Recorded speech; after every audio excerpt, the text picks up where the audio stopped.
Kung kailan naman na sinipag ulit ako maglagay ng treatment dito sa buhok ko. Itong asawa ko naman, bigla-bigla na naman siyang nagyayaya. Aalis kami ngayon at pupunta daw kami sa may IKEA. Bali, titingin-tingin kami doon ng mga gamit-gamit sa bahay. Yun nga lang, medyo nahihiya akong lumabas kasi nga sobrang oily ng buhok ko. Bali, kanina kasi naglalagay ako ng oil treatment dito sa buhok ko bago ako maligo. Hindi ko pa nga natapos-tapos, bigla namang nagyaya itong isa. Kaya ayan, lalabas tuloy ako ng bahay na napakalagkit ng buhok ko at sobrang oily. Baka kasi mamaya pagtinginan ako ng mga tao doon. At saka alam nyo ba, pag nandito lang talaga ako sa bahay, hindi talaga ako nagsusuklay. Kasi naman, kapag nagsusuklay ako, ang dami-daming nalalaga sa buhok ko. Kaya ayaw na ayaw ko na talagang nagsusuklay. Kapag lumalabas naman kami ng bahay, doon lang talaga ako nagsusuklay ng buhok. Tingnan nyo naman yung buhok ko kung gaano kalagkit yung itsura at kung gaano medyo matrabaho talaga kasi kapag inaalagaan natin mabuti yung buhok natin. Minsan, tinatamad din ako. Kapag pupunta naman kasi ako sa salon, sobrang mahal ng bayad. Depende yan sa haba pa ng buhok mo. Kaya ako, ang ginagawa ko, ako na lang mismo yung nagtitreatment sa buhok ko at ako na rin mismo yung gumagawa ng pang-treatment. Para mas makatipid ako. So ayan, inaalis ko pala yung mga balahibo ng aso namin kasi meron kaming aso dito sa bahay. Kapag may alaga ka talagang aso, asahan mo na talagang kahit saang parte ng bahay mo may balahibo. So ayan, habang nagbibihis ako, meron pa akong nakapad dito na resibo. Kapag nag-grocery ako minsan, ayaw na ayaw ko talaga nagdadala ng bag. Mas gusto ko na wala akong bitbit kapag umaalis ako ng bahay. Tingnan nyo naman kung gaano kahaba tong resibo.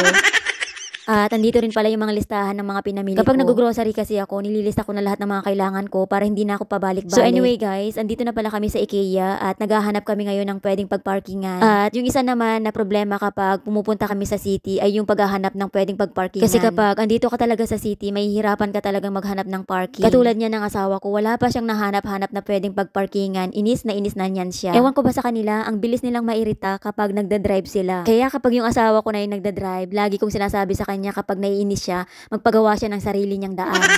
Pero ganyan lang talaga yung asawa ko kapag nagda-drive siya, dun lumalabas yung galit niya. So ayan, nakailang ikot na kami at kung saan na kami nakarating, wala pa rin talaga kaming nahanap na pagparkingan. Sobrang luwang ng parking area nila dito pero wala ka talagang makita ni isa na available. Kaya ayan, sobrang inis na ng asawa ko kaya ang ginawa niya, nag-exit na lang kami dito at naghanap na lang kami na pwedeng pagparkingan sa labas. Natatawa na lang talaga ako sa reaksyon ng asawa ko kapag naiinis siya. Lalo na kapag wala siyang mahanap na pwedeng pagparkingan. At dito nga kami nakahanap. Ang problema nga lang, malayo na sa pupuntahan namin at maglalakad pa kami. Pero okay lang yun para may exercise naman yung mga katawan namin. So ayan guys, malapit na kami sa IKEA. Yun nga lang, sobrang sakit na ng paa ko sa kakalakad. Tapos, yung pagdating mo pa dito, meron ka pang hagdan na tatahakin. Ano ba naman yan? Sanay naman ako maglakad kasi nung nasa Pilipinas ako, ang layo-layo ng nilalakad namin. Yun nga lang kasi ang problema, nakatakong ako ngayon, kaya sobrang sakit ng paa ko. Kaya next time, hindi na talaga ako magtatakong. Napalaban talaga ako sa lakaran kasi ang layo-layo ng pinagparkingan namin. Pero okay lang yun, wag na nga ako magreklamo. Ang mahalaga, nandito na kami. So ayan guys, andito na pala kami ngayon sa loob ng IKEA. At ipapakita ko sa inyo yung iba na mga tinitinda nila dito. Kasama pala namin yung biyanan ko na pumunta at saka siya kasi balak niyang bumili ng kanapi niya. Yung kanapi pala na nasabi ko, yun yung tinatawag nila na sopa dito katulad ng mga yan. At ito naman yung nagustuhan kong sopa dito, kaya lang sobrang mahal niya, nasa mahigit 400 plus. Meron naman na kaming sopa sa bahay pero gustong gusto ko pa talagang magkaroon ng isa pa.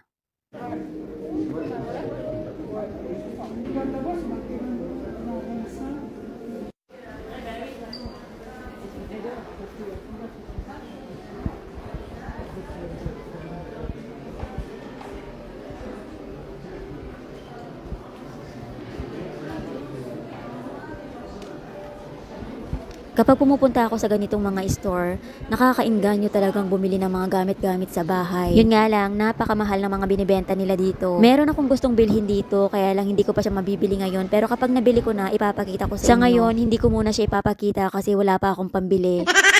At itong mga anak ko naman, kahit saan kami pumunta, at kapag meron silang nakita na pwede nilang paglaruan, ayan, ganyan na yung ginagawa nila. Hinahayaan ko lang naman sila basta yung lugar na pinupuntahan nila ay pwede silang maglaro o pwede nilang hawakan yung mga bagay-bagay. Charot. Meron naman kasi nakalagay na panlaro para sa mga bata kaya ganyan yung ginagawa nila. At heto naman, nandito naman tayo sa mga bed ngayon. So mamimili tayo dito kung saan yung mas magandang bed, yung mas malambot at hindi matigas. Kapag matigas kasi sobrang sakit sa likod lalo na kapag nag-ana-ana pa kayo, 'di ba? So ayan guys, ito sa isa sa pinakakainisan ko kapag kasama namin yung mga anak ko na lumalabas. Kasi kapag nakaramdam sila ng gutom, hindi na talaga sila makapaghintay. Hindi ka talaga nila titigilan hanggat hindi sila nakakakain. Hindi pa kami tapos na tumingin-tingin ng mga gamit para sa bahay, pero umalis na kami kasi nga gutom na daw sila. At heto na nga, chinek na dito ng asawa ko kung saan yung pwede namin kainan. Kung malayo ba o hindi kasi medyo malaki din yung mall nila dito. At saka first time lang din namin makapunta dito sa lugar na to. Kaya hindi pa namin masyadong alam yung pasikot-sikot.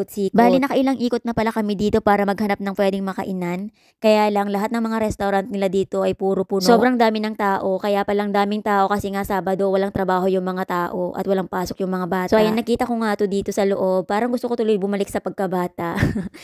Bali kasi nung bata ako never ako nakasakay ng ganito. So ayan, hindi pa talaga kami nakahanap ng pwede naming pagkainan. Pero okay lang yun kasi kahit hindi pa kami nakahanap ay nalibot naman namin yung mall dito. So ayan guys, samahan nyo na lang ako maglibot-libot dito at maglakad-lakad.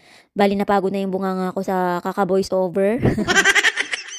Ipapahinga ko muna ng konti yung bunganga ko at mamaya itutuloy ko ulit.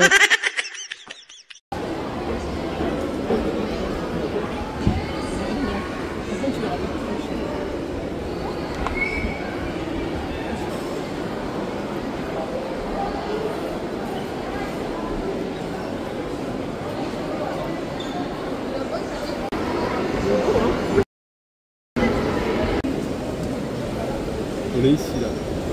On est tout au bout là. Non. Alors, retour. Qu'est-ce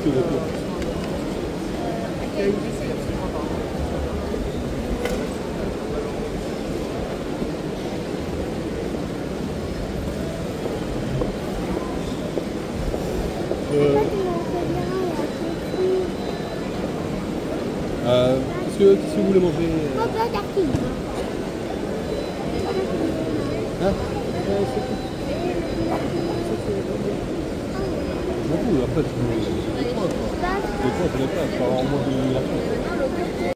James, Tafang?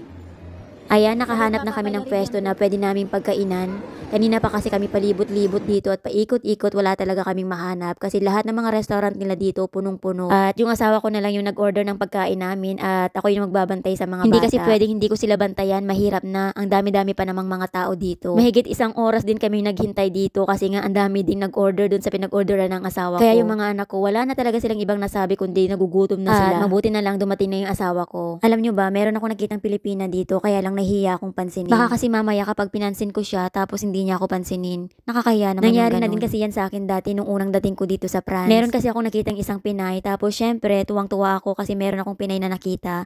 Tapos nung pinansin ko siya, hindi niya ako pinansin. Tapos ang ginawa pa niya, tinignan pa ako pababa pataas. Badi na lang kaya siya sumayaw ng spaghetti para pababa at pataas. Pero aminin man natin o hindi, meron talagang ibang mga Pinay na ganun yung ugali. Kaya minsan kapag meron akong nakitang Pinay, kapag hindi siya nag-smile, hindi rin ako mag-i-smile. Para same. So yan lang guys, maraming salamat sa panonood. See you next time. Au revoir.